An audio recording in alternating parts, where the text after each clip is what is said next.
Joy Jolly sir. Jolly sir, Jolly boy. Sanjeev men will go back. Go back, go back. Unu pote get money luwa na hobo. Na hobo, na hobo. Martabi money lobo lagibo. Lagibo, lagibo. Jolly boy. Jolly boy, Jolly boy. Inclab Jindabad. Jindabad, Jindabad. That is the Himanta Bisharma. Go back. Go back, go back. Inclab Jindabad. Jindabad, Jindabad. Jindabad, Jindabad, Jindabad.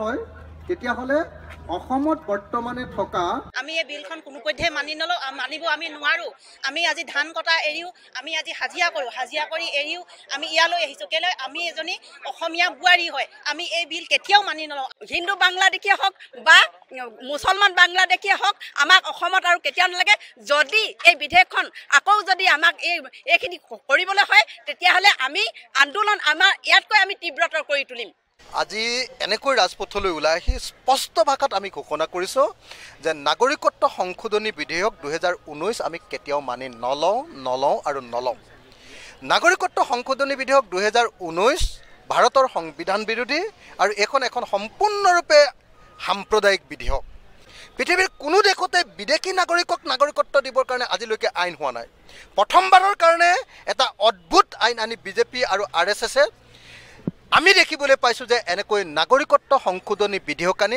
অসমীয়া জাতিক বা উত্তৰ পূৰ্বাঞ্চলক ধ্বংস কৰিব খুজিছে তাতকৈ এটা দ্বিতীয় ডাঙৰ কথাটো হ'ল যে ইতিমধ্যে মেঘালয়ে কৈ দিলে যে আমি কোনো পধ্যে বিদেশী নাৰাখোঁ মিজোৰামে কৈ দিলে যে কোনো পধ্যে বিদেশী নাৰাখোঁ নাগালেণ্ডে কৈ দিলে যে আমি কোনো পধ্যে বিদেশী নাৰাখোঁ তাৰপিছত আপোনাৰ অৰুণাচলে কৈ দিলে যে বিদেশী নাৰাখোঁ আজি তাৰ ফলস্বৰূপে কি হ'ল যে এই চাৰিখন ৰাজ্য এতিয়া কেৱল আউটাৰ বাহিৰলৈ পঠিয়াই অসম আৰু ত্ৰিপুৰাৰ ওপৰতে গোটেই 20 লাখ যোগ 1 কোটি 70 লাখ সৰ্বমুঠ 1 কোটি 90 লাখ বাংলাদেশীক জাতিৰ প্ৰয়োগ হৈছে মই ভাবোঁ যে কেন্দ্ৰীয় চৰকাৰে 1951 চনৰ যিটো ভিত্তি তাৰিখৰ কথা ক'ব খুজিছে সেইটো দিল্লী কা লাৰু 1951 চনৰ ভিত্তি তাৰিখ ল'লে অসমে নতুনকৈ 1 কোটিমান বাংলাদেশীক আকৌ গ্ৰহণহে কৰিব লাগিব আন্দোলন শান্তিপূৰ্ণভাৱে শীৰ্ষতম বিন্দুলৈ আগুৱাই লৈ যোৱা হ'ব আৰু প্ৰয়োজন সাপেক্ষে এনেকুৱা পৰ্যায়লৈ যাব যে চৰকাৰ ইয়াৰ পৰা উফৰাই পেলাবৰ কাৰণে আমি চেষ্টা কৰিম